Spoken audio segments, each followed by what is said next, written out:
ታሪካችን የሚጀምረው ሪያ የተባለች አንዲት ሴት ከአንድ ወንድ ፊት ለፊት ቆማ ስንመለከት ሲሆን ቆይ ከዛ በፊት አሁን ላይ 600 ሰብስክራይበር አለን። እቅዳችን በዚህ 90 ቀን ውስጥ 100,000 ሰብስክራይበር ለመግባት ነው። አንችልም? እንችላለን። ሰብስክራይብ አድርጉ። እሱም በትህትና ራሱን ካይ በማለት ያስተዋውቃታል። ሪያም ራሷን ካስተዋወቀች በኋላ ከእሱ ጋር በሚገርም ጸጥታ ውስጥ ትቆምና ሁለቱም ምናልባት ይህ ግንኙነት ልዩ ነገር ሊሆን ይችላል በሚል ተስፋ ባልታሰበ የፍቅር ቀጠሮ ላይ እንደሆኑ እንረዳለን። ነገር ግን ይህንን ጊዜ ለመረዳት አንድ ወር ወደ ኋላ መለስ ስንልና ሪያ ከባድ እንቅልፍ ውስጥ ሆና የማንቂያ ሰዓቷ በጣም እየጮኸ እንመለከታለን። እናቷም ወደ ክፍሏ ገብታ ክፍሉ በጣም ስለተዝረከረከ ወዲያውኑ ማጉረምረም ትጀምራለች። ልብሶችና ቆሻሻዎች በየቦታው ተበትነው ስናይ ሪያ የደከማትና በስራ የተጠመደች ሴት እንጂ ፍጹም ልዕልት እንዳልሆነች እንረዳለን። ከጥቂት ጊዜ በኋላ የሪያ እናት የኢንሹራንስ ደላላ እንደሆነች እንረዳና ለደንበኞቿ የሌላቸውን ገንዘብ እንዳያወጡ በቅንነት ስትመክር እናያለን። ከዚህ በኋላ የሪያ እናት ለ4 ዓመታት ብቻዋን በመሆኗ ታሾፍባትና ሪያም ሳቅ ብላ ብታልፈውም የእናቷ ቃላት ግን ከውስጥ በጣም ጎድተዋታል። ሪያ በስራ ቦታዋ ላይ ፍጹም የተለየ ሰው ስትሆን ይህም የሆነበት ምክንያት በትልቅ ሆቴል የግዢ ቡድን ውስጥ በጣም በራስ መተማመን ያላትና ብልህ ስራ አስኪያጅ ስለሆነች እንደሆነ እንረዳለን። በድንገት በሆቴል ውስጥ አንድ ችግር ይፈጠርና ለአስፈላጊ የብሪታንያ እንግዶች የሚዘጋጀው ግብዣ የመጨረሻ ደቂቃ ላይ ሜኑ መቀየር እንደሚያስፈልገው እንረዳለን። አሁን ከምሽቱ 2 ሰዓት በፊት 80 የተለየ አሳ ያስፈልጋቸው ነበርና ይህ ደግሞ ለሆቴሉ ፈጽሞ የማይቻል ተግባር ይመስላል። ሪያ ከፍተኛ ጫና ስለተሰማት ወዲያውኑ ወደ ስራ ትገባና ወደምታውቃቸው አቅራቢያዎች በሙሉ መደወል ትጀምራለች። ከብዙ ጥሪዎች በኋላ ከአንድ ቦታ 10 እና ከሌላ ቦታ 20 አሳዎችን ብታገኝም አሁንም 50 አሳዎች ሲጎድሏት ጊዜውም በፍጥነት እያለቀ ነበር። ልክ በዚህ ጊዜ ሪያ ተቀናቃኝ ሆቴላቸው ከፍተኛ ቁጥር ያለው የኮዳ አሳ እንደተቀበለ ትሰማና ተስፋ ከመቁረጥ ይልቅ ራሷ ወደዚያ ለመሄድ ትወስናለች። እዚያም የግዢ ስራ አስኪያጁን ስታገኘው ቀጥተኛ ተወዳዳሪውን ለምን መርዳት እንዳለበት ይጠይቃታል። ሪያ እሱ ከፍተኛ ጥረት ያለው ትራውት አሳ ሲፈልግ እንደነበር ስለምታውቅ ለእርዳታ ከመለመን ይልቅ በጣም ብልህ የሆነ ስምምነት ታቀርብለታለች። ይህም ስለ አንድ ምርጥ አቅራቢ ሚስጥራዊ መረጃ እንደምትሰጠው መናገር ነበር። በራሷ መተማመንና ፈጣን አስተሳሰብ የተደነቀው ስራ አስኪያጁ ለትንሽ ጊዜ ከመነታ በኋላ የኮዳ አሳዎቹን ሊሰጣት ይስማማል። ወደ ሆቴሏ ስትመለስ የወጥ ቤት ሰራተኞቹ በፍጥነት አሳውን ለማብሰል ሲጣደፉ ይቆዩና ግብዣውም ከመቋረጥ አደጋ ይድናል። ይህን ድፍረት የተሞላበት እርምጃዋን ያዩ የስራ ባልደረቦቿ ሁሉ በጣም ቢደነቁም ጥብቅ ስራ አስኪያጇ ሚስ ናሪን ግን በጭራሽ አልተደሰተችም። ችግሩ ከመጀመሪያው ባለመከላከል ሪያን ከወቀሰቻት በኋላ በድርጅት ዓለም ውስጥ ችግርን መፍታት ብቻ ሁልጊዜ በቂ እንዳልሆነና ይህንን ለማስረዳት ረጅም ሪፖርት እንድትጽፍ ታዛታለች። በኋላ ላይ ሪያ ከጓደኛዋ ሊና ጋር ስታወራ ወሬያቸው ወደ ፍቅር ህይወቷ ሲያመራ ሊና የፍቅር ቀጠሮ መተግበሪያ እንድትሞክር ብትመክራትም ሪያ ግን ድንገተኛ ቀጠሮዎችንና ኦንላይን ጓደኝነትን ስለምትጠላ እንዲሁም እውነተኛ ነገር ስለምትፈልግ ሀሳቡ በጣም የማይረባ እንደሆነ ታስባለች። ቅዳሜ ቀን እንኳን ሪያ ጠረጴዛዋ ላይ ሆና ስራዋን እየጨረሰች ስለነበር ጓደኛውም ከቢሮ ውጪ ህይወት እንዳላት በቀልድ ትጠይቃታለች። ልክ በዚህ ጊዜ አንድ ሰው ለሊና ለእራት የሚሆን መልእክት ይልክላትና ለመሄድ የቸኮለችው ሊና ሪያ ሁሉንም ስራ ራሷ እንደምትጨርስ ቃል በመግባቷ የሳምንት መጨረሻዋን እንድትደሰትበት እየነገረቻት ትወጣለች። ሪያ በመጨረሻ ከቢሮ ስትወጣ ሬን ከተባለ ሰው ጋር ትጋጫለች። እሱም በኮሌጅ ከእሷ በ1 ዓመት የሚያንስ ተማሪ እንደነበር እንረዳለን። አሁን እሱ በሆቴሉ የህግ ክፍል ውስጥ የሚሰራ ጠበቃ ሲሆን ልክ በኮሌጁ እንደሚያደርገው አሁንም ሲኒየር ብሎ ይጠራታል። በዚህም በጣም የተበሳጨችው ሪያ እንዲህ እንዳይላት ብትነግረውም እሱ ግን ልማድ እንደሆነበት ይናገርና አብረው ራት ለመብላት ይወስናሉ። በራት ሰዓት ላይ ሬን ቀደም ብሎ የጓደኛውን ሰርግ ላይ እንደሄደና የድሮ የክፍል ጓደኞቹ ከሪያ ጋር በአንድ ኩባንያ ውስጥ በመስራቱ እንዳሾፉበት ይነግራትና ምናልባት እሷን ብሎ ወደዚያ እንደተዛወረ እየቀለዱ እንደነበር ያጫውታታል። በዚህ የሳቀች ሪያ እሷን በሆቴሉ ስታየው በጣም እንደተገረመች ትናገርና አሁን በጣም የበሰለ እንደሚመስል ትነግረዋለች።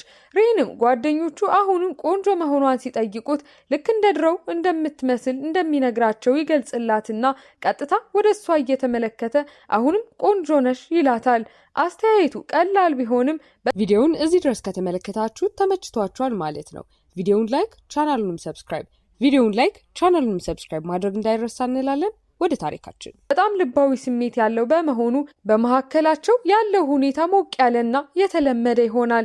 ከዩኒቨርሲቲ ዘመናቸው የሆነ ነገር በማስታወስ ሬን በዚያ ጊዜ ስሜቱን እንደገለጸላትና የሚያያት ብቸኛ ሰው እሷ እንደሆነች እንደነገራት ወደኋላ መለስ ብላ ታስታውሳለች።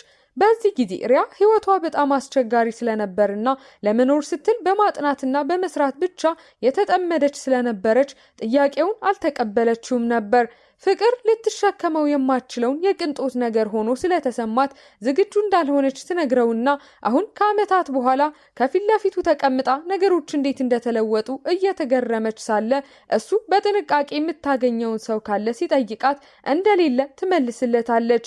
ስለ ፍቅር ቀጠሮ እንደምታስብ ካመነች በኋላ ህይወቷ ስራና ቤት ብቻ እንደሆነና አዲስ ሰው እንደማታገኝ ብትነግረውም ሬን ግን በጸጥታ ሁልጊዜ አዲስ ሰው መሆን እንደሌለበት ይነግራትና ቃላቱ በአየር ላይ ትርጉም ባለው መልኩ ይንጠለጠላሉ።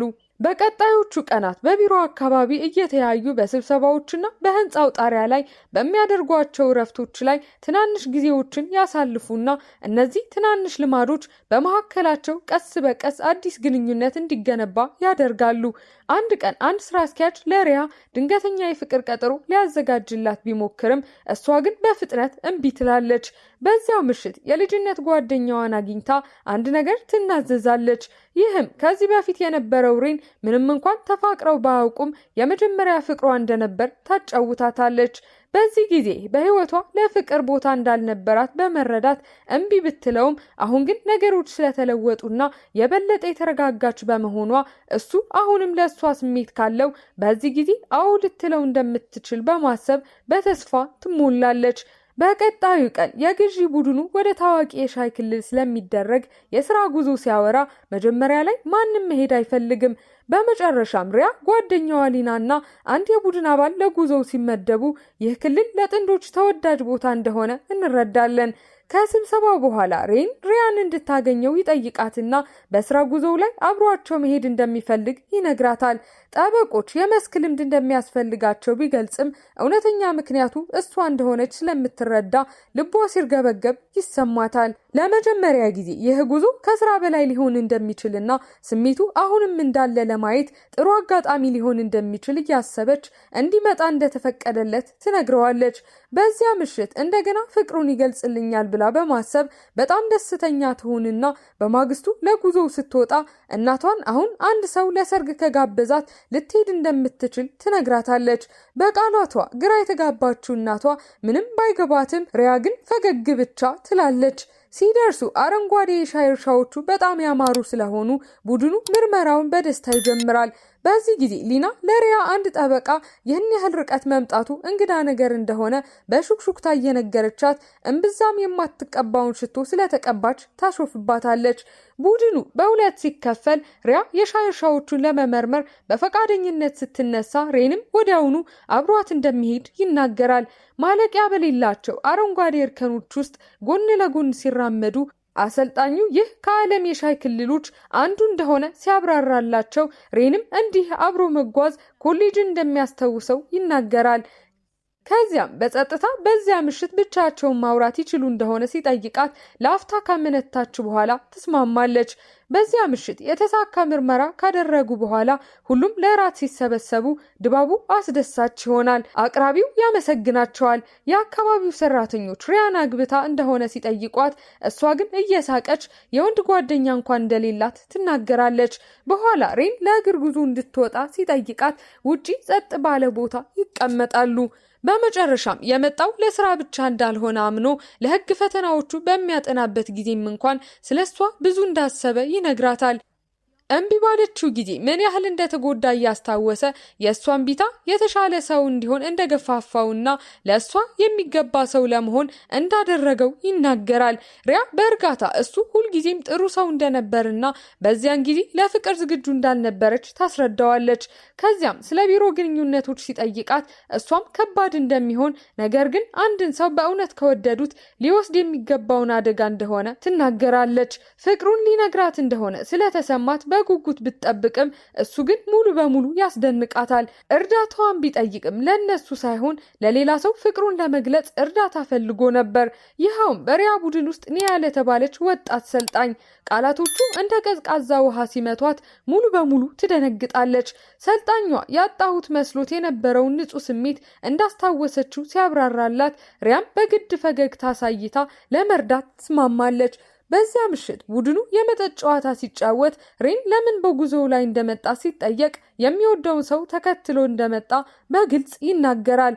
ሁሉም ሪያን ማለቱ መስሏቸው ቢደሰቱም እሱ ግን በቀጥታ ሰልጣኟን ያን ተመልክቶ በሁሉም ሰው ፊት ስሜቱን ይገልጽላታል። ከዓመታት በፊት የመጀመሪያ ፍቅሩ እንደሆነች ነግሯት የነበረው ሰው አሁን በዓይኖቿ ፊት ለሌላ ሴት ፍቅሩን ሲገልጽ ሪያ በጣም ተደናግጣ ትቀራለች። ከራት በኋላ ሪያ ብቻዋን ስትጓዝ አሮጌው የሻይ ልቅ አግኝቷት ስትራመድ ያገኘቻቸውን አንዳንድ ጭረቶች ይረዳታል።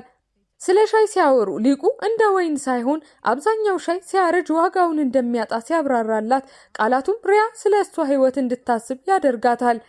የፍቅር እድሉ አምልጧት ይሆን ብላ ትጨነቃለች። ዝግጁ ስትሆን ፍቅር ማግኘት እንደምትችል ሁልጊዜ ታምን ነበር። ነገር ግን ምናልባት ጊዜ መስጠት ሁሉንም ነገር እንደሚችል በማሰብ በጸጥታ ማልቀስ ትጀምራለች። የሻይ ሊቁ አባብሎ እያጽናናት ማልቀስ ምንም ችግር እንደሌለው ይነግራታል። በቀጣዩ ቀን ወደ ከተማዋ ስትመለስ ሪያ ለጓደኛዋ ሊና የሆነውን ስትነግራት ጓደኛዋም አንድ እምቢታ ማለት ሁሉም ነገር አለቀ ማለት እንዳልሆነ እየተቆጣች ትናገራታለች። አንድን ሰው ዋጋውን ካላየ ሌላ ሰው ያያል ብላ በማሰብ ሊና እንደገና እንድትሞክር ትገፋፋትና ሪያም ባይዋጥላትም ድንገተኛ ቀጠሮ ለመሞከር ትስማማለች። ለአለቃዋ በመጨረሻ ዝግጁ እንደሆነች ስትነግራት ይህም አሁን ካይ ፊት ለፊት ቆማ ወደምንመለከትበት ሰዓት ይመልሰናል። ወደ ምግብ ቤት ሲሄዱ ካይ ጨዋና ቅን ይመስላል። ስለ በጎ ፈቃደኝነትና ብቻቸውን ስለመኖር ሲያወሩ ውይይቱ የተረጋጋና ደህንነቱ የተጠበቀ ይሆናል። ሁሉም ነገር ጸጥ ብሎ እያለ በድንገት ጋብቻን በማሰብ ከኔ ጋር ለመቀጣጠር ትስማሚያለሽ በማለት አንድ ከባድ ጥያቄ ይጠይቃታል። ሪያም የተዋወቁት ገና ከ30 ደቂቃ በፊት ስለሆነ በጣም ትደነግጣለች። እሱ ከባድ ነገር በሚፈልግበት እድሜ ላይ እንደሆነ ሲያስረዳት በዚህ የተዋጠችው ሪያ በፍጥነት ይቅርታ ጠይቃ በመደናገጥ የአኩሪ አተር ሶስ በደማቅ ቀለም ሸሚዟ ላይ ትደፋለች።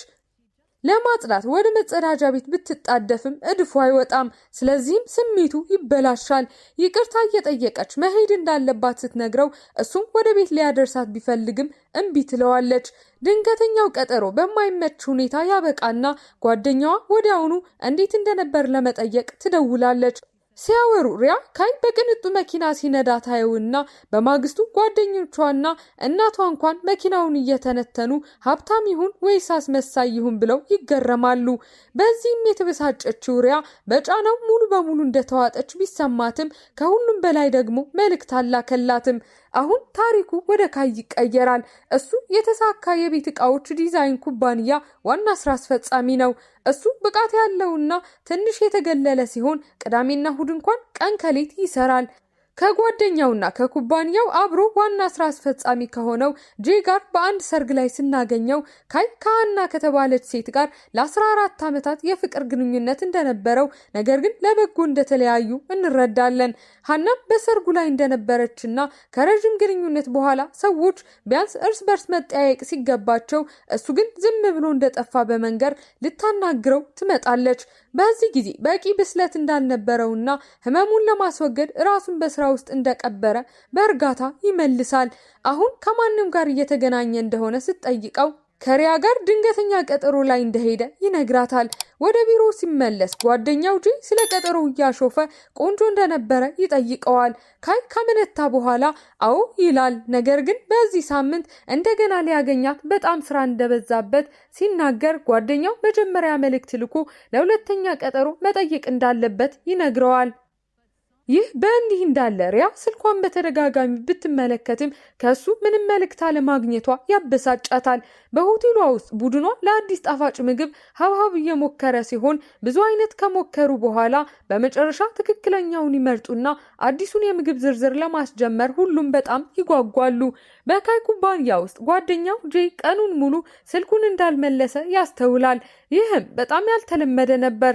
በዚህ የተጨነቀው ጄ ወደ አፓርታማው በፍጥነት ሲሄድ ካይን በድካም ወለሉ ላይ ወድቆ ያገኘዋል። ዶክተሩ ይህ በውጥረት ምክንያት እንደሆነ ይናገራል። ምክንያቱም የስሜት ህመምን ለረጅም ጊዜ ችላ ስትሉ ሰውነቱ ተስፋ ይቆርጣል።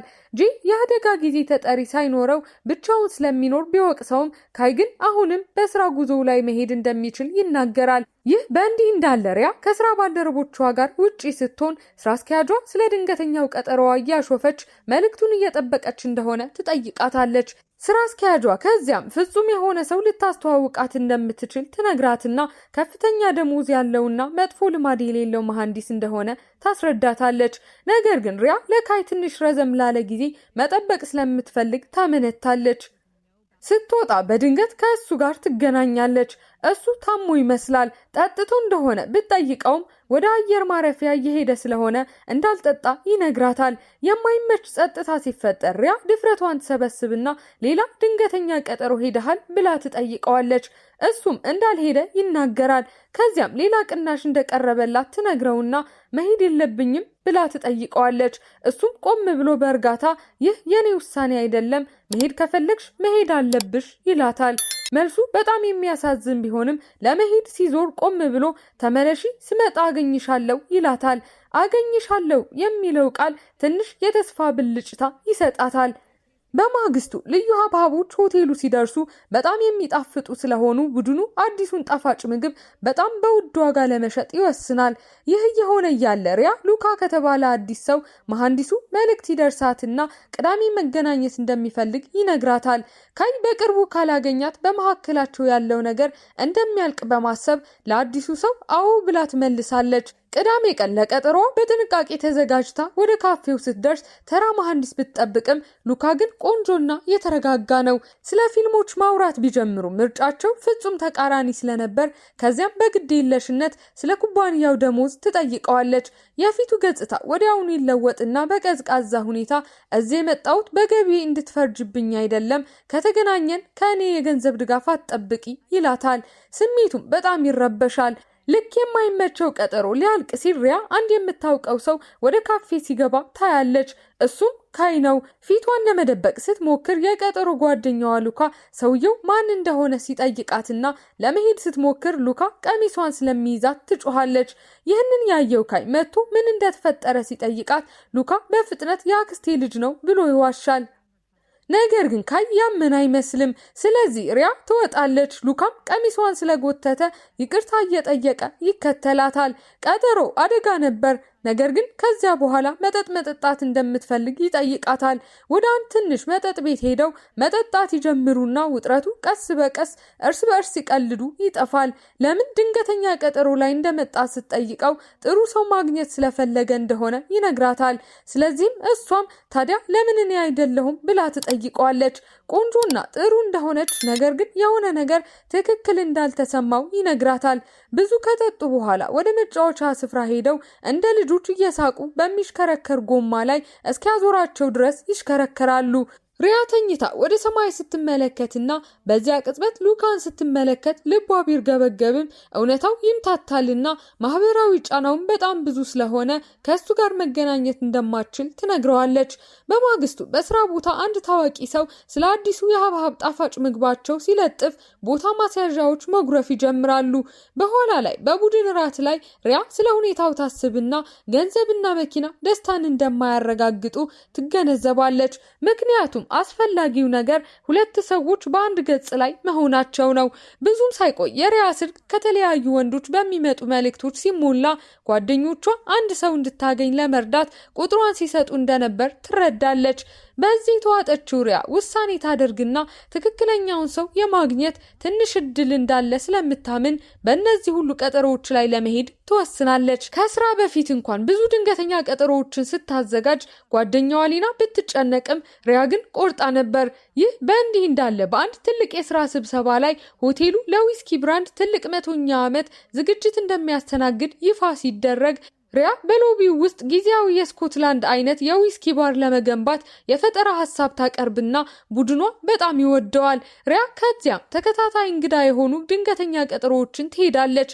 አንዱ ሰው በጣም በራስ መተማመን ያለው ሲሆን፣ ሌላው የአካል ብቃት አፍቃሪ ሲሆን፣ ሶስተኛው ደግሞ ከልክ በላይ ሮማንቲክ ሆኖ ሙዚየም ብሎ ይጠራታል።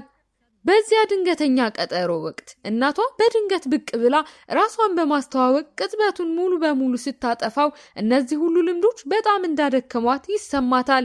ለጓደኛዋ ሊና አብዛኞቹ ቀጠሮዎች ተመሳሳይ ስሜት እንዳላቸው ትነግራታለች። ይህም ይገናኛሉ፣ ይበላሉ፣ ይጠጣሉ፣ እናም ከዚያ እንደገና አይተያዩም።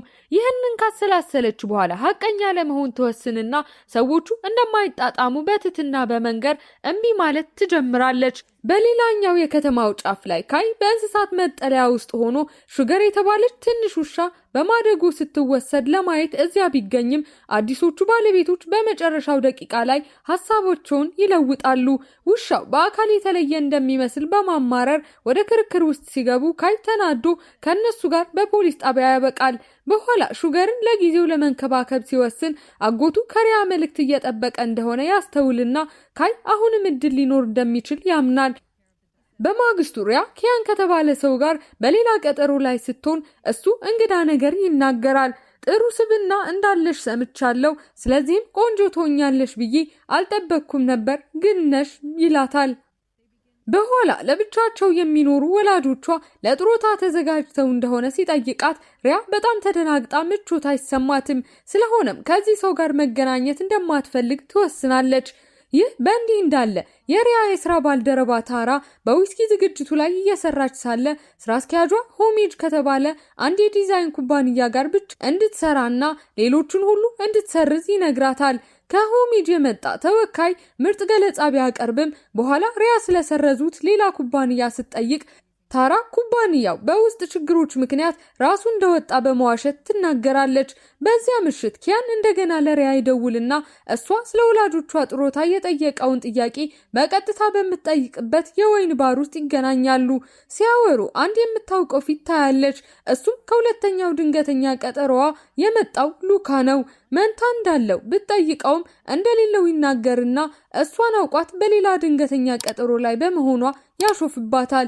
ሁኔታውም በጣም የማይመች ይሆናል። ኪያን ወደ መጸዳጃ ቤት ሲሄድ ሉካ በስልክ ላይ ስለ ሪያ መጥፎ ነገሮችን ሲናገር ይሰማዋል። ይህም ሉካን በጣም ያናድደዋል። ሪያና ኪያን ከባሩ ሲወጡ ሉካ ሆን ብሎ ከኪያን ጋር ክርክር በመጀመር የተዝረከረከ ትዕይንት ይፈጥራል። በመጨረሻም ኪያን በንዴት ሲሄድ ሪያ ግራ ተጋብታ ሉካን ለምን ጣልቃ እንደገባ ትጠይቀዋለች።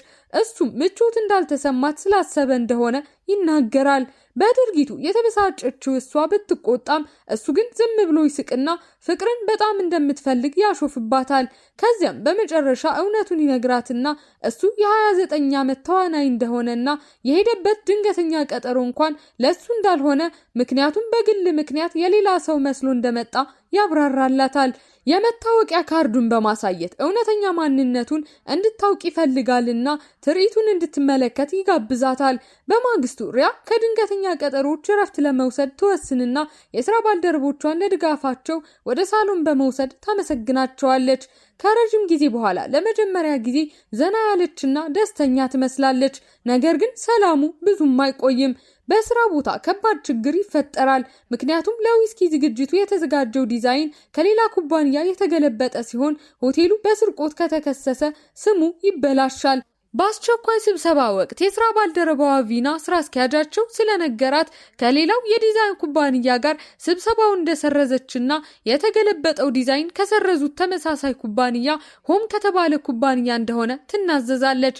የመጀመሪያው ዲዛይነር በጣም መናደድ እንዳለበት የተረዳችው ሪያ ችግሩን ራሷ ለማስተካከል ትወስንና የሆም ዲዛይን ዋና ስራ አስፈጻሚን ትደውላለች። ስሙ ጄ ሲሆን የካይ የቅርብ ጓደኛና አብሮ ዋና ስራ አስፈጻሚ ነው። እናም እሱ ተናዶ የሆቴሉ አዲስ ዲዛይን ምን ያህል አስደናቂ መሆን እንዳለበት በስላቅ ይጠይቃል። ሪያ ከልብ ይቅርታ ጠይቃ ለመገናኘት ብትጠይቅም እሱ ግን እምቢ ይላል። በቀልድ መልክ ለጉዞ እየሄደ እንደሆነና ማውራት ከፈለገች እዚያ ልታገኘው እንደምትችል ይነግራትና ስልኩን ይዘጋል። ስህተቷን ለማስተካከል የቆረጠችው ሪያ እሱን ለማግኘት ትጓዝና እሱን ስትፈልግ አንድ የምታውቀው ፊት ታያለች። እሱም ካይ ነው። እሷን እዚያ በማየቱ የተደናገጠው ካይ በጣም ይገረማል። ከዚያም ጄ ከልጁ ጋር ብቅ ይላል። በዚያ ቅጽበት ሪያ በመጨረሻ ካይ የሆም ኩባንያ ዋና ስራ አስፈጻሚ እንደሆነ ትረዳለች። ድፍረቷን ሰብስባ ሪያ ስለ ዲዛይኑ ክስተት ይቅርታ ስትጠይቅ ጄ በመጨረሻ ይቅርታዋን ይቀበላል። ካይ በደግነት ለራት እንድትቆይ ጋብዛትና አብረው ምግብ ሲያዘጋጁ ድባቡ ሞቅ ያለና ዘና ያለ ይሆናል። ሪያ ከጄ ልጅ ጋር እየተጫወተች ፎቶዎቿን ታነሳለች። እንዲሁም በራት ጊዜ ሁሉም ይስቃሉና ያወራሉ። በዚያ ምሽት ሪያ ትንሿ ልጅ እንደደከማት ስታስተውል የክፍል አገልግሎት እንደሆነ በማስመሰል አነስተኛ በርገር አስገርማ ታቀርብላቸዋለች። ስለሆነም ሁሉም በጣፋጭ ምልክቱ ፈገግ ይላሉ። ወደ ካምፕ ቦታው ስትመለስ ሪያና ካይ ኮከቦችን እየተመለከቱ ሳለ የተወርዋሪ ኮከብ እይታ ለቤተሰቧ ለጓደኞቿና ለራሷ ረዥም የምኞት ዝርዝር ትመኛለች። ጥሩ ሰው ለማግኘት መመኘቷ በፍቅር ላይ ተስፋ እንዳልቆረጠች ያሳያልና ካይ በረዥም ዝርዝሯ ፈገግ ይላል። ከዚያም ማግባት ይፈልግ እንደሆነ ስትጠይቀው እሱም ተገርሞ በመጀመሪያው ቀጠሯቸው ላይ ለምን እንዳነሳው ያብራራል። እድሜው እየገፋ መሆኑንና ከባድ ግንኙነት እንደሚፈልግ ካመነ በኋላ እሷን እንደወደዳትና ስሜቱን ለመግለጽ እየሞከረ ነገር ግን ቃላቱ ሁሉም በተሳሳተ መንገድ እንደወጡ ይናገራል። በዚህ የተደናገጠችው ሪያ የድንገተኛ የጋብቻ ወሬው በእሷ ላይ ምንም ፍላጎት እንደሌለው እንድታስብ እንዳደረጋት ታስረዳዋለች። ልክ በዚያ ጊዜ የአየር ሁኔታው በድንገት ይለወጥና ከባድ ዝናብ መዝነብ ይጀምራል። ወደ ካምፕ ቦታው ሲመለስ ካይ ሪያ ብቻዋን እንደሄደች ይገነዘብና ማዕበሉ አደገኛ እየሆነ ስለሆነ ሊደውልላት ቢሞክር ግን ስልኳ ይጠፋል። ለደህንነቷ ተጨንቆ የዝናብ ካፖርት ይዞ እሷን ለማግኘት ወደ ሌሊቱ ይሮጥና በኃይለኛ ዝናብ ውስጥ በከፍተኛ ሁኔታ ይፈልጋታል። ይህ በእንዲህ እንዳለ ሪያ በአውቶቡስ ማቆሚያ ላይ ተይዛለች። እየበረዳት ሳለ በድንገት ካይ ይታያል። ሁለቱም በውሃ ቢርሱም እርስ በርሳቸው በማየታቸው እፎይታ ይሰማቸዋል። እሱ ያልተለመደ ጥያቄ ይጠይቃታል። በምን አይነት ሰው እንድታስታውሽኝ ትፈልጊያለሽ? እሷም ጊዜ አሰጣጣቸው ሁልጊዜ መጥፎ እንደነበር ታስረዳዋለች። ዝናቡ ትንሽ ሲቀንስ ወደ ኋላ መሄድ ቢጀምሩም ማዕበሉ እንደገና እየጠነከረ ስለሚሄድ በአንዲት ትንሽ ጸጥ ባለች ቤተክርስቲያን ውስጥ መጠለያ ያገኛሉ። በውስጥ ያለው ድባብ ሰላማዊ ስለነበር ካይ የሪያ ጸጉር እንደረጠበ ያስተውላልና በእርጋታ በፎጣ ያደርቅላታል። ቅጽበቱም ጸጥ ያለና ሞቅ ያለ ነበር። እርስ በርስ ይተያዩና ከዚያም ይሳሳማሉ። ለእርስ በርሳቸው ያላቸው ስሜት እውነት እንደሆነ ግልጽ ይሆናል። በማግስቱ ጠዋት አንድ ቄስ በደግነት ሰላምታ ሰጥቷቸው ቁርስ ያቀርብላቸዋል። ካይ የወንድ ጓደኛዋ እንደሆነ ሲጠየቅ ሁለቱም በፍጥነት በማይመች ሁኔታ እምቢ ይላሉና ዝም ብለው የሚተዋወቁ ሰዎች እንደሆኑ ያብራራሉ። በኋላ ሪያ ወደ ከተማ ለመመለስ ስትዘጋጅ ካይ ሊያደርሳት ቢፈልግም ባቡሩን እንደምትወስድ ትናገራለች። በማይመች ስንብት በመካከላቸው የሆነ ነገር እንደተለወጠ እንረዳለን። ወደ ስራ ስትመለስ የሪያ ቡድን አሁንም ለዊስኪ ዝግጅቱ አዲስ የዲዛይን አጋር ለማግኘት እየሞከረ ሲሆን ምንም እንኳን ደክሟት የነበረ ቢሆንም ሪያ አዎንታዊ ሆና ትቀጥላለች። ብዙም ሳይቆይ ከካይ ጥሪ ደርሳትና ሊነግራት የሚፈልገው አስፈላጊ ነገር እንዳለው ይናገራል። በካፌ እንድትገናኘውም ይጠይቃታል። ሪያ ስትደርስ ከድንገተኛ ቀጠሮዋ የመጣው ተዋናይ ሉካ እዚያ ሲሰራ በማየቷ ትገረማለች።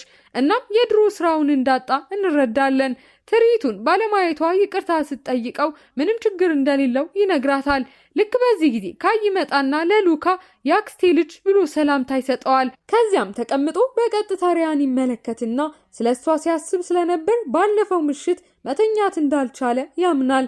በተለይ ስለ አንድ ቅጽበት ሲያስብ እንደነበርና እሷን እየተመለከተ በቀጥታ ትላንት የተሳሳምንበትን ይላታል። ሪያ እንዲህ በግልጽ በመናገሩ በጣም ብደነግጥም ሉካ ደግሞ አይኖቹ ባለማመን እየሰፉ የበለጠ ይገረምና የፊልሙ የመጀመሪያ ክፍል በዚህ ያበቃል።